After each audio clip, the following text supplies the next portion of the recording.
Assalamualaikum warahmatullahi wabarakatuh. Alhamdulillahirabbil alamin wa bihi nasta'in ala umuri dunya waddin. Wassalatu wassalamu ala asyrafil anbiya'i wal mursalin sayyidina Muhammadin wa ala alihi wa sahbihi ajma'in. Tuan-tuan dan puan-puan yang dimuliakan, alhamdulillah kita bersyukur kepada Allah Subhanahu wa taala. Kita diberi peluang oleh Allah untuk melaksanakan ibadah puasa bulan Ramadan. Pada kali ini kita berdoa mudah-mudahan Allah SWT tidak mengizinkan Ramadan meninggalkan kita, melainkan setelah diampunkan segala dosa-dosa kita, mudah-mudahan dikabulkan oleh Allah SWT. Hadirin dan hadirat sekalian, di dalam kita berpuasa, apabila sampai ke penghujung Ramadan, hendaklah kita bermuhasabah. Hendaklah kita menilai performance puasa yang telah kita lakukan selama beberapa minggu ini. Adakah ia telah mendatangkan hasil? Adakah ia telah mendatangkan manfaat bagi kita? Adakah ia telah berjaya ataupun Ramadan ini sebagai satu madrasah? Adakah ia telah berjaya untuk membentuk kita menjadi orang yang lebih baik? Dalam masa yang sama, kita juga bermuhasabah dibandingkan dengan Ramadan yang telah lalu. Adakah terdapat perbezaan? Adakah terdapat pembaikan kalau dibandingkan dengan Ramadan yang lepas? Maka apabila kita dapati ada juga dosa-dosa kecil yang telah berjaya kita tinggalkan, ataupun begitu juga dosa-dosa besar, maka mudah-mudahan itu menjadi tanda bahawa dosa-dosa kita diampunkan, dihapuskan oleh Allah, dan Ramadan telah berjaya membentukkan kita menjadi orang-orang yang bertakwa kepada Allah Subhanahu wa taala. Tuan-tuan dan puan-puan sekalian, apabila kita menyebutkan tentang kebaikan yang kita harapkan adalah kita menjadi orang-orang yang beriman kepada Allah, beramal dan juga berakhlak mulia. Itulah ciri orang baik, dan ciri orang baik yang kita harapkan mudah-mudahan kita ada pada diri kita, perkara-perkara tersebut. Begitu juga kita menginginkan, lazimnya sebagai ibu dan bapa, kita menginginkan anak-anak kita juga mudah-mudahan sama menjadi orang-orang yang baik, beriman, beramal dan berakhlak mulia. Tetapi kadang-kadang bila kita sebutkan tentang remaja, anak-anak kita, ataupun bila kita sebut remaja, kadang-kadang remaja ini dikaitkan dengan masalah-masalah, dengan gejala-gejala sosial, dengan satu perwatakan yang mungkin tidak taat kepada perintah Allah Subhanahu wa taala, tidak banyak melakukan ketaatan kepada Allah Subhanahu wa taala. Ataupun kita melihat lebih luas lagi, gejala-gejala sosial yang berlaku, masalah-masalah di dalam masyarakat berkaitan dengan remaja, yang muda remaja dan juga yang lewat remaja sebelum menyingkap usia dewasa.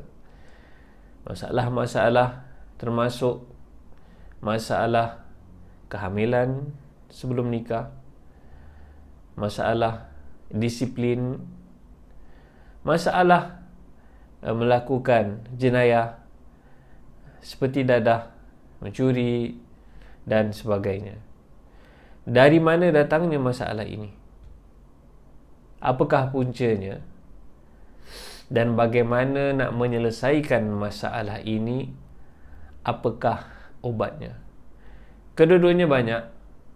Kalau kita nak mengatakan tentang puncanya, sama ada daripada pendidikan keluarga, pengaruh daripada keluarga, ataupun akibat daripada tidak ada pendidikan daripada keluarga.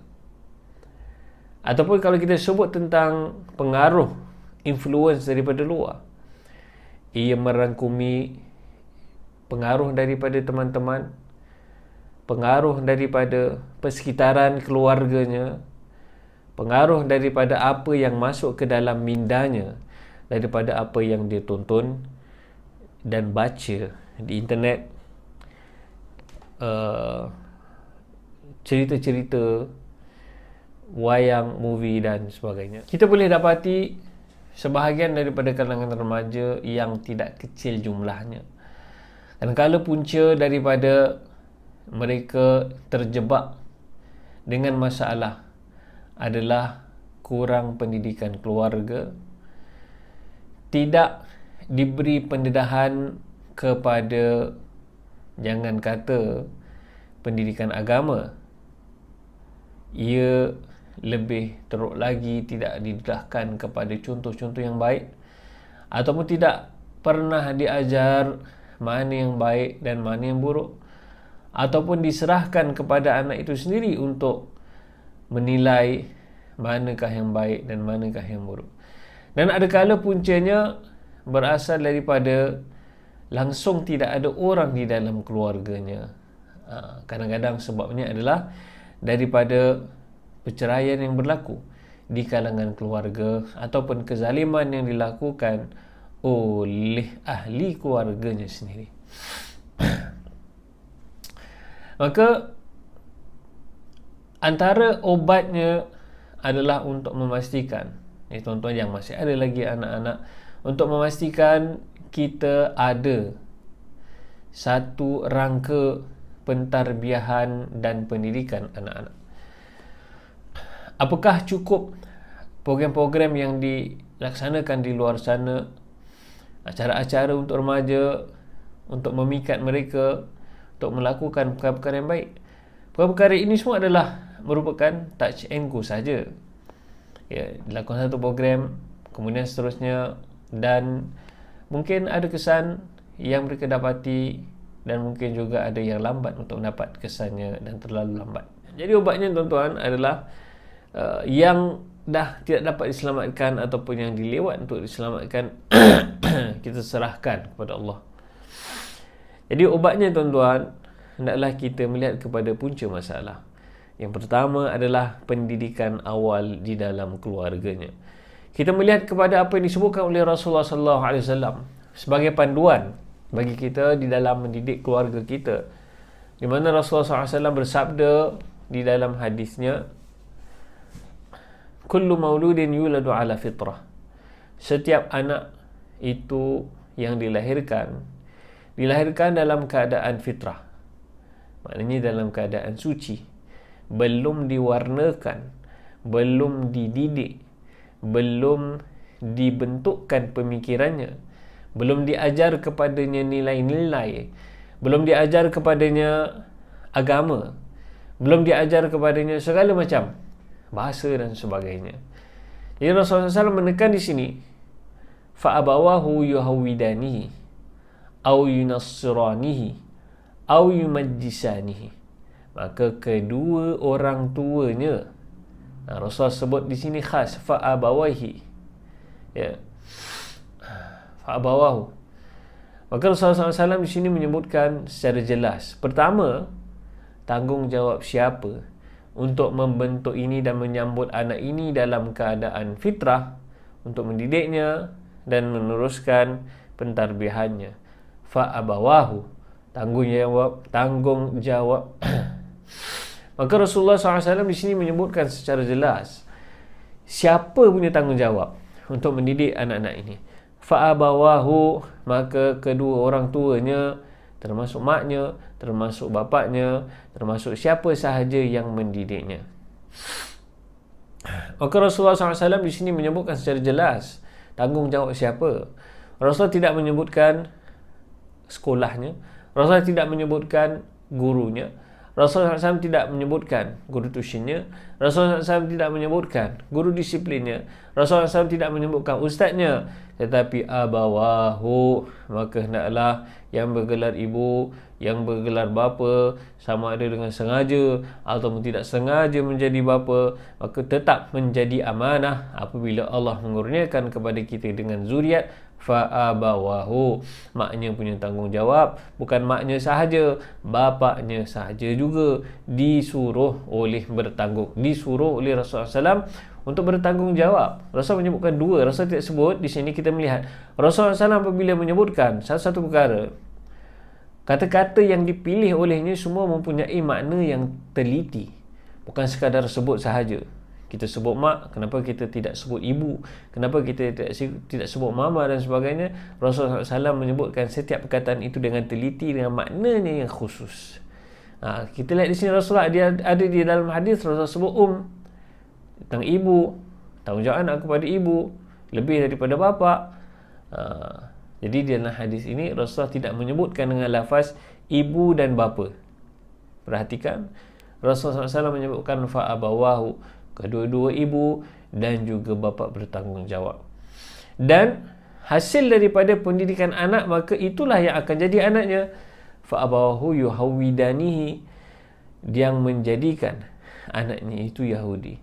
Au yunassiranihi, yang menjadikan anaknya itu pegangan dan beragama Nasrani. Dan begitu juga au yumajjisanihi, dan ataupun menjadikan anaknya berfahaman Majusi. Sama ada Yahudi ataupun Nasrani ataupun Majusi, maka ia di sini ditekankan adalah hasil daripada kedua orang tuanya punya kerja. Ataupun dalam masa yang sama, sebaliknya, kalau mak bapaknya tidak buat kerja mendidik anak dan sibuk dengan kerja di luar dan sebagainya, ataupun sibuk dengan hobi, maka anak ini menjadi apa sahaja yang dia terdedah kepadanya. Anaknya campur orang-orang yang bukan beragama, maka lazimnya dia akan dibentuk dan pemahamannya, pemikirannya, amalannya, perbuatannya, percakapannya akan ikut dengan environment yang dia hidup di dalamnya. Contohnya kita lihat orang-orang yang bercampur dengan katanya gangster-gangster lah, ataupun orang-orang yang mungkin jauh daripada agama, cakapnya kasar, maki, hamun, maka dia pun sama juga. Maka kita cakap dia ni budak jahat ke, kita salahkan siapa? Tapi kita jangan salah-salahkan orang lah. Bila kita cakap tentang bagaimana terhasilnya akhlak seseorang, peribadi seseorang adalah hasil daripada apa yang diterdedah kepadanya. Jadi kalau vocabulary-nya dalam ucapannya hari-hari setiap 3 ayat ada 1 kalimah maki, maka itu kalau tidak ditarbiyah dan tidak dididik, dan itulah yang diterdedah kepadanya, maka dia adalah produk daripada environment-nya.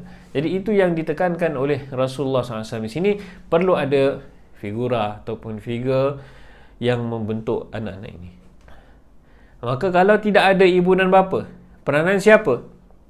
Peranan ahli keluarganya yang lain. Kita melihat dari satu sudut untuk kita meletakkan tanggungjawab. Kita melihat dari segi ilmu faraid.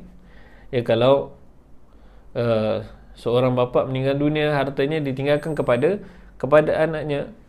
Jadi yang ditinggalkan tu bukannya hartanya sahaja, tapi menunjukkan tanggungjawab dan kewajipan itu untuk membimbing anaknya adalah kembali kepada abangnya. Itu pengajaran lah daripada apa yang kita sebutkan ini. Jadi apakah pendidikan dan apakah yang perlu ditekankan di dalam pengajaran?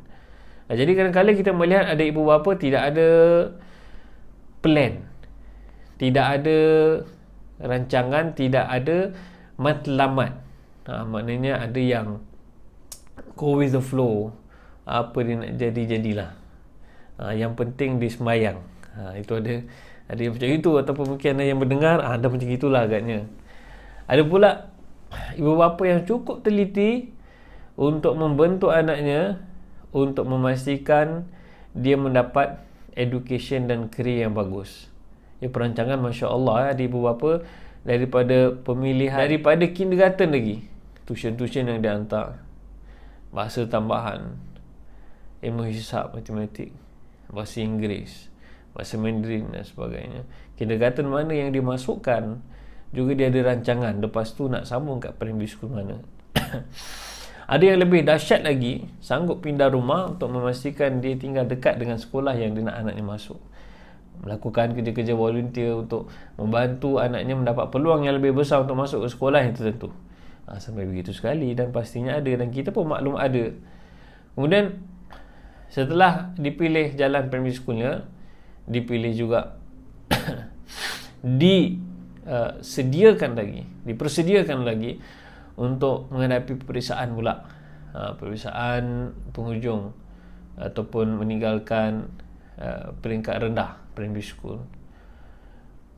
Dan juga berbelanja. Tuition ni tak murah tuan-tuan puan, anda lebih maklum. Untuk satu subjek je boleh jadi beribu. 2 subjek, mathsnya, sainsnya, lazimnya ni 2 yang paling susah, akan belanja besar beribu-ribu. Ada yang sanggup belanjakan sebulan 1,000, ada yang sebulan 500, sepanjang setahun, 2 tahun daripada darjah 3, daripada darjah 4, dan boleh tuition beribu-ribu yang dibelanjakan oleh orang tua untuk menjadikan anaknya apa yang diinginkan.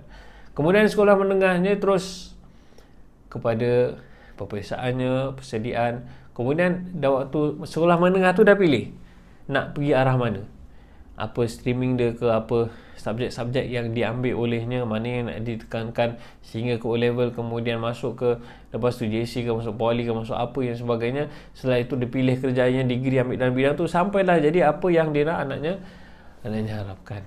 Jadi begitu ibu bapa yang ada matlamat, tetapi dari segi kerjaya, dari segi akademik, dari segi boleh juga kita sebutkan adalah keduniaan, sekiranya tidak ada matlamat untuk mendapatkan keredaan Allah Subhanahu wa taala. Jadi dasarnya apa yang harus kita menjadikan matlamat di dalam membimbing anak-anak. Jadi pertama adalah kita ada matlamat. Perlulah anak-anak ini, sama ada tak kira lah sama ada baby ke, primary school ke, secondary school ke, remaja ke, malah selagi dah dewasa sekalipun, mak bapak masih juga berperanan untuk membimbing keluarganya. Jangan sampai anak dah kahwinnya, biarlah lepas tanggungjawab aku. Tak, selagi bapak tu namanya selagi bapak tu masih hidup, selagi tu dia masih berkewajipan untuk membimbing keluarganya. Walaupun anak itu sudah bersuami, tetapi kewajipan isteri pada ketika itu sudah pun perlu taat kepada suami terlebih dahulu. Baik, jadi Bismillah. Baik, jadi matlamatnya mendidik anak mesti letak anak-anak menjadi anak yang beriman, iman kepada Allah Subhanahu wa taala, pegangan agamanya baik, melaksanakan ketaatan kepada Allah, menjauhkan diri dan mengenali maksiat dan menjauhkan diri daripada maksiat dan perkara yang bawa kepada kemaksiatan, dan mengenali Allah Subhanahu Wa Taala, mengenali Nabi Muhammad sallallahu alaihi wasallam, dan juga segala yang dituntut untuk kita tahu di dalam agama Islam yang wajib bagi kita dari segi fardu ain dan sebagainya. Baik, seterusnya beriman, beramal, bermatlamat menjadikan anaknya ini anak yang beramal.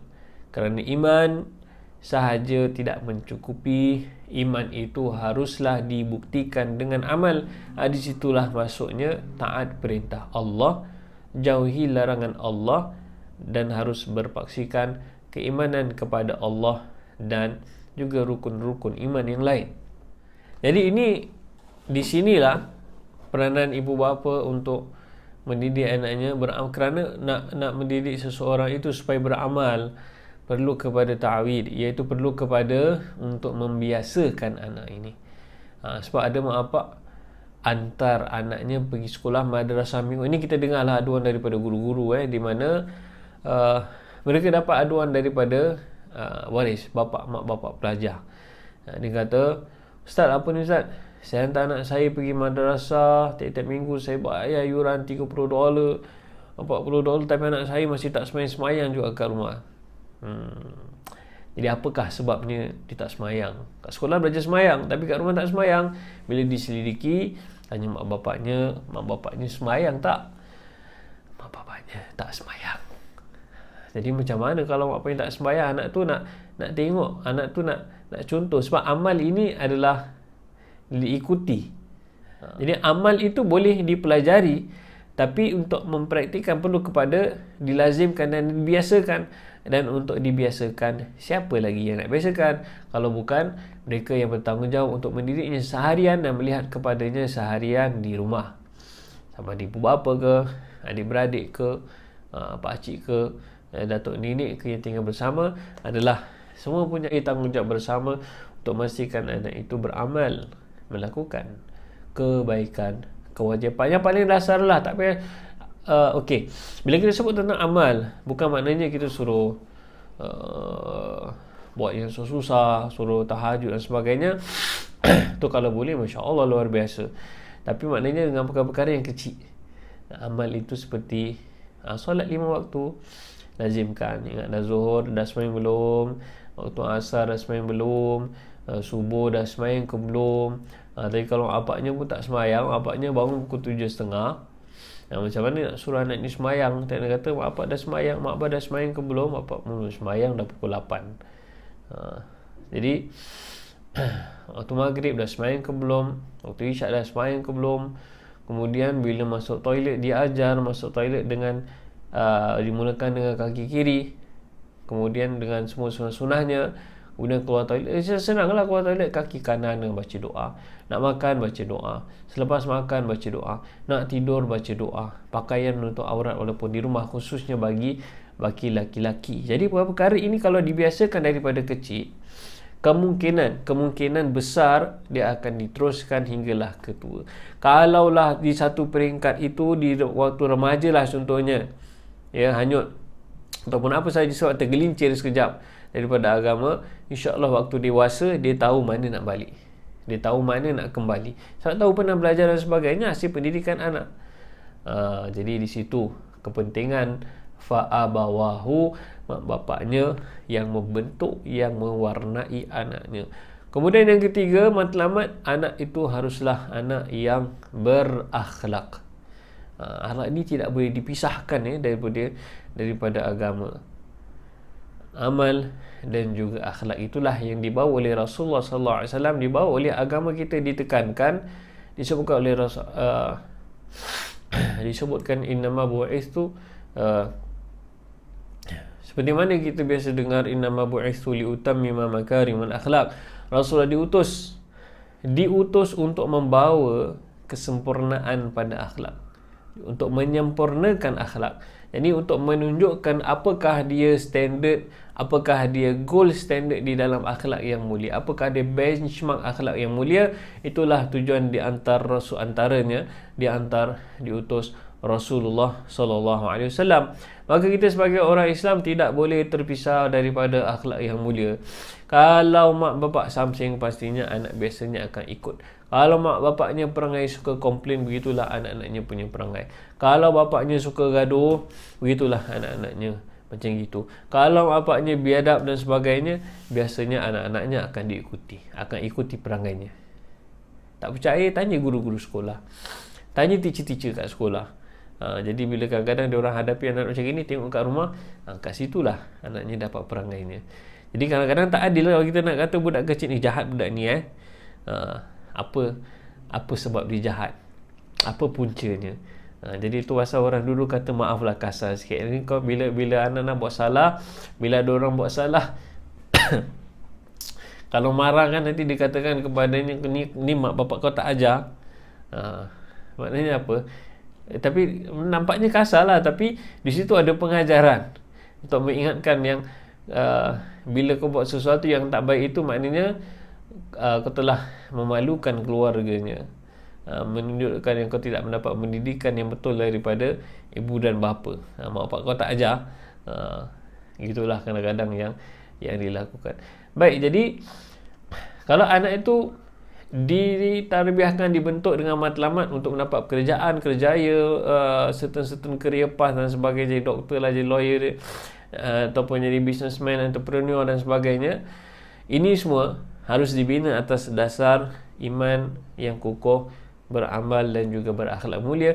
Barulah perkara tersebut jadi perkara yang betul-betul baik.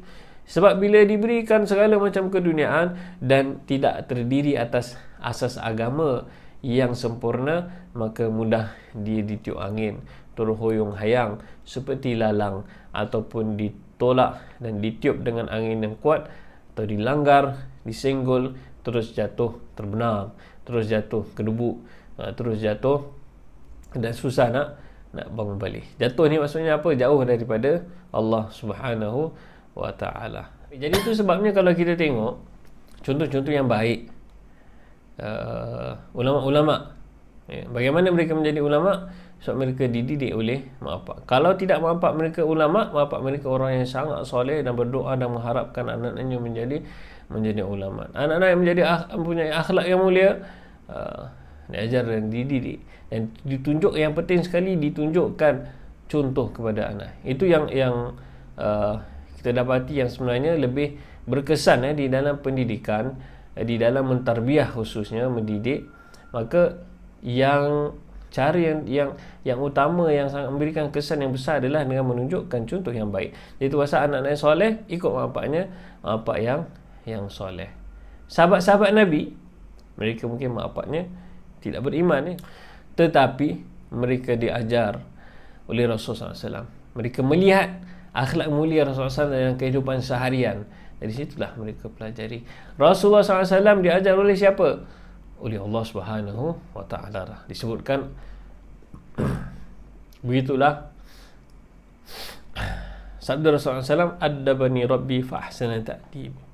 Begitulah disebutkan addabani rabbi. Rasulullah SAW menyebutkan addabani rabbi, aku telah diajar adab, aku telah dibentuk, aku telah dididik oleh Tuhanku, fa ahsana ta'dibi, maka baiklah jadinya, baiklah hasilnya, baiklah pembentukannya, baiklah pentarbihannya. Tuan-tuan pastinya pernah tengok kan, pastinya yang peringkat umur yang lebih dewasa lah, lebih matang, pernah dengar cerita anakku Sazali. Ini bukan dongeng, ini bukan cerita sahaja semata-mata untuk hiburan, tetapi it is an accurate reflection atas pentarbiahan yang tidak membawa kebaikan yang berlaku di dalam masyarakat kita, atau mungkin kita sendiri kadang-kadang macam itu. Apa cerita bagi yang tak tahu, pergilah cari anakku Sazali. Apa ceritanya? Adalah bapa yang terlalu sayang anaknya, terlalu manjakan anaknya. Anaknya buat salah pun daripada kecil bapaknya tak pernah tegur, dibiarkan. Kemudian teruk lagi, bapaknya pula bapak yang mempunyai kelebihan. Apa sahaja yang diminta oleh anaknya diberikan. Hasilnya anaknya jadilah apa sahaja yang ditarik oleh dunia, jadilah penjenayah.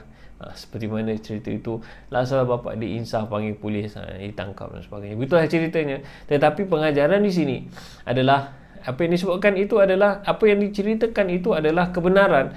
Bila itu tidak, maknanya bila bapa biarkan, ibu biarkan saja, maknanya dia seolah-olah tidak ada mak bapak yang mentarbiah. Seolah tidak ada orang mengatakan ini salah, ini betul. Itu yang harus diajar. Antaranya asasnya beriman, beramal, berakhlak dalam masa yang sama. Dalam iman dan amal itu ada betul salah, dan betul salah ini panduannya daripada Allah Subhanahu Wa Taala, panduannya daripada agama. Jadi ini satu perkara yang penting juga.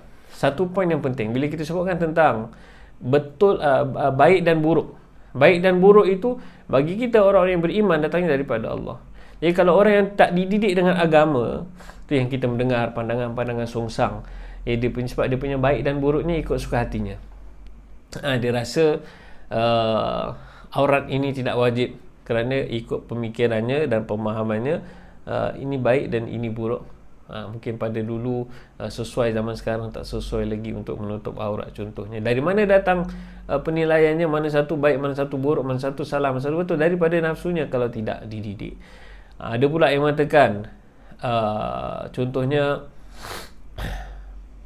jadi ada pula yang mengatakan contohnya tentang kebenaran agama-agama selain daripada Islam, kalau tidak dididik dan apabila terdedah kepada buku-buku dan idea-idea daripada barat yang tidak berpaksikan Islam, maka senang hanyut sahaja. Baik dan buruknya dinilai oleh oleh apa sahajalah yang diterdedah, yang dirasa baik dan buruk tanpa berpandukan dengan agama. Jadi seterusnya lagi satu aspek yang perlu kita melihat dari segi pentarbiahan, dari segi pendidikan dan juga influence, environment. Ini kedua-dua mempunyai kesan yang besar atas pentarbiahan seseorang anak itu yang sedang meningkat dewasa. Ya, kita nak kedua-duanya baik, ditarbiah, diajar dengan baik, dalam masa yang sama environment juga baik. Jadi macam mana nak memastikan environment baik? Kadang-kadang kita ajar anaknya, macam anak saya jugalah, kita cuba untuk ajarnya cakap baik-baik, jangan cakap benda-benda yang buruk. Tapi bila dia tengok TV, dengar perkataan yang tak baik. Malah ada pula yang kita jaga kat rumah tak terdedah kepada apa dan sebagainya, dengar pula maki daripada van driver pula, transport, bawa pergi madrasah. Contoh.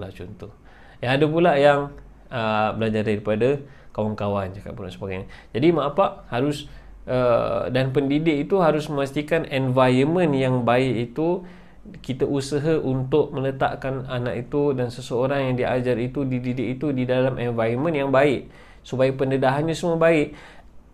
Jadi satu perkara yang baik kalau mak bapak tahu siapa kawan-kawan dia. Daripada kecil lah harus diajar. Ya, kita ajar perkara yang baik. Kita cuba nak kita jadi anak yang baik. Tetapi kalau dibiarkan environmentnya, kawan-kawannya, dibiarkan tak kenal siapa kawan-kawannya, tak tahu anaknya kat mana, terutama sekali dah remaja, tak tahu anaknya balik sekolah pergi mana, nak cari pun, nak call siapa pun tak tahu. Jadi itu satu perkara yang bahaya, yang diabaikan. Satu aspek yang kadang-kadang diabaikan oleh pendidik ataupun ibu bapa yang sayang anaknya, ajar anaknya semayang, ajar anaknya agama, masuk madrasah mingguan. Tapi kalau aspek environmentnya, biahnya tidak dijaga, maka begitulah bahaya yang besar datang daripada situ. Jadi tarbiyah itu satu aspek pendidikan dari rumah. Dari segi kita memastikan anaknya itu belajar agama, hantar ke madrasah, hantar kepada guru, hantar kepada ulama untuk belajar dan sebagainya. Kemudian menunjukkan praktik yang baik di rumah, solat jemaah bersama, makan bersama untuk menjalinkan satu ukhuwah. Jadi ini lagi satu aspek pendidikan untuk kita menyampaikan sesuatu ini secara umum lah kepada, ini satu perkara yang kita sendiri maklum. Bila kita nak sampaikan sesuatu kepada seseorang, ya, lebih mudah perkara itu sampai, terutama sekali teguran daripada seorang yang dikenali olehnya. Kalau kita orang yang tak kenal, kita tegur seseorang itu, contohnya dia melakukan satu perkara yang salah, kau siapa nak betulkan aku? Kau siapa nak tegur aku? Apa aku pun tak pernah tegur aku? Kat situ salah lah. Kau siapa nak bilang aku yang aku tak boleh buat perkara ni? Jadi maknanya di sini itu lazim satu sifat yang biasanya ada. Susah nak menerima teguran. Maknanya kalau nak mendidik itu harus ada hubungan dulu antara bapa dengan anaknya, antara ibu dengan anaknya. Kalau hubungannya baik, kalau asyik tidak ada hubungan baik, tidak pernah suka mendekati, tidak ada hubungan yang baik, tak ada keakraban, maka teguran itu susahlah untuk diterima. Maka antara perkara yang harus ditekankan di rumah, ibu bapa sekalian, adalah solat jemaah perlu diamalkan selalu. Tak dapat setiap waktu, sekurang-kurangnya satu hari sekali lah solat jemaah. Kerana solat jemaah ni antara fadilatnya, antara kelebihannya adalah dia merapatkan hubungan. Sama ada suami isteri, sama ada ibu bapa dengan anak-anak, orang-orang yang solat berjemaah bersama. Jadi ini satu tips untuk memperbaiki hubungan rumah tangga juga, khususnya antara suami isteri. Solat jemaah ini mempunyai kesan yang besar. Dia menyatukan antara hati-hati. Jadi harus ditekankan dan diamalkan. Jadi antara perkara yang boleh lakukan adalah makan bersama. Kemudian untuk menunjukkan suasana agama di rumah, bukannya buka TV. Jadi untuk mewujudkan suasana agama di rumah, bukan hanya dengan buka CD Quran, buka CD ceramah semata-mata, tapi mak bapak tu harus dia sendiri, kalau tidak mengajar diri sendiri juga, dari mana ikut kemampuannya disampaikan. Contohnya mengaji bersama, kemudian adakan sesi untuk baca tafsir, adakan sesi baca hadis, baca syarah daripada hadis-hadis, baca nasihat-nasihat, dan harus mendedah kepada environment kelas-kelas yang baik ini. Jadi itu pentinglah bila kita cakap tentang balik kepada awal tadi, kita sebut tentang masalah remaja, masalah sosial. Jadi kembali kepada ungkapan tadi kita sebutkan mak pak kau tak ajar. Maknanya pendidikan tarbiyah yang harus bermula di rumah, itulah pendidikan yang paling berkesan. Tapi harus ditekankan juga kadang-kadang berlaku mak apaknya Masya Allah ada yang ulama, ada juga mak apak yang soleh, tapi anaknya jadi macam anak Nabi Nuh, kan? Tak beriman, mengingkari perintah Allah Subhanahu Wa Taala. Jadi itu ujian daripada Allah Subhanahu Wa Taala berlaku, Allah menguji kita. Jadi dalam masa yang sama kita tarbiyah, kita ingat kita perlu ingat yang dibentuk ini adalah hati, dan hati ini dimiliki oleh Allah Subhanahu Wa Taala. Jadi jangan lupa doa. Jadi tu pasal kita diajar doa banyak untuk amalkan di dalam setiap solat. Selepas setiap solat, Rabbana hablana min azwajina wa zurriyatina qurrata a'yun, ya Allah kurniakanlah kepada kami, isteri kami, anak-anak kami, qurrata a'yun, jadikanlah mereka penyejuk mata. Setiap kali kita melihat rasa tenang, rasa sejuk. Waja'alna lil muttaqina imama, jadikanlah kami bagi orang yang bertakwa, kita menjadi imam dan pembimbing, pendidik, imam. Jadi kita jadi ketua kepada orang-orang yang bertakwa. Kemudian juga diajar doa dalam Al-Quran, Rabbi ja'alni muqimis solah min zuriyati, ya Allah jadikanlah aku orang yang mendirikan solat dan juga di kalangan zuriatku, begitu juga mendirikan solat. Jadi maknanya di sini bukan solat sahajalah, tapi dari segi segala macam kebaikan dimulakan dengan kita mohon daripada Allah, sabit qulubana ala dinik, ya Allah kekalkanlah hati kita di dalam agama kita, di dalam melakukan ketaatan. Dan kita berdoa mudah-mudahan Allah SWT mengurniakan kepada kita dan anak-anak kita petunjuknya. Ya Allah, peliharalah anak-anak kita daripada zina, peliharalah perkara kita daripada kemaksiatan, peliharalah anak-anak kita daripada segala keburukan dan segala perkara, dan juga orang-orang yang membawa mereka kepada keburukan dan kebinasaan. Kurniakanlah mereka segala macam amalan kebaikan, hati yang taat kepada Allah, hati yang cinta kepada Allah, cinta kepada Rasulullah SAW, cinta kepada ibu bapanya, taat kepada Allah, taat perintah Rasulullah SAW, taat kedua orang tuanya, dan menjadi anak yang dapat dan juga menjadi anak yang soleh. Kerana anak yang soleh itu dia akan membawa ganjaran bagi kita, walaupun setelah kematian kita berterusan, ia membawa kebaikan kepada kita walaupun kita telah berada di dalam kubur. Jadi kita doa, mudah-mudahan Allah SWT kurniakan kepada kita itu macam kebaikan dan ketabahan atas ujian yang ditimpa. Jadi begitulah tuan-tuan, disampaikan sahaja apa yang diketahui. Saya bukanlah bapa misali of the year, tapi inilah sekadar perkara yang kita belajar, dan saya sendiri dan kita sendiri adalah cuba untuk mengamalkan, dan kita serahkan kepada Allah Subhanahu Wa Taala. Mudah-mudahan dikabulkan oleh Allah Subhanahu Wa Taala. Sekian, terima kasih. Aqulu qouli hadza wa astaghfirullahal azim li wa lakum, wa astaghfirullah min qaulin bil amal. Wassallallahu ala sayyidina Muhammadin wa ala alihi wa sahbihi wasallam. Alhamdulillahirabbil alamin. Wassalamu alaikum warahmatullahi wabarakatuh.